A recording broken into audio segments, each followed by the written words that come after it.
ગામડું કેવું હોય તો કે રૂડું ખેતર અને રૂડી સીમ અને એથી રૂડું રૂપાડું મારું ગામડું,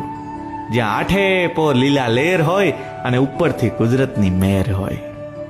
જ્યાં મકાનના નંબરથી નહીં પણ બાપના નામથી ઘરો ઓળખાય ને ઈ મારું ગામડું, જ્યાં પ્રદૂષણનું કારણ બનવાને બદલે પ્રકૃતિના ખોળે અને આવા જીવોના સથવારે જીવન જીવવાની મોજ આવે ને ઈ મારું ગામડું.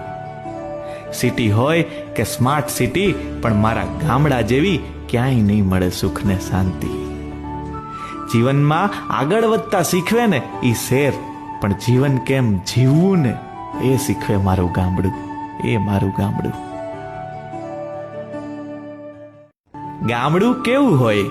તો કે રૂડું ખેતર અને રૂડી સીમ અને એથી રૂડું રૂપાડું મારું ગામડું, જ્યાં આઠે પોર લીલા લેર હોય અને ઉપરથી કુદરતની મેર હોય, જ્યાં મકાનના નંબરથી નહીં પણ બાપના નામથી ઘરો ઓળખાય ને ઈ મારું ગામડું, જ્યાં પ્રદૂષણનું કારણ બનવાને બદલે પ્રકૃતિના ખોળે અને આવા જીવોના સથવારે જીવન જીવવાની મોજ આવે ને ઈ મારું ગામડું.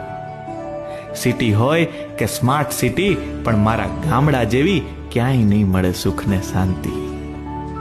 જીવનમાં આગળ વધતા શીખવે ને ઈ શેર, પણ જીવન કેમ જીવવું ને એ શીખવે મારું ગામડું,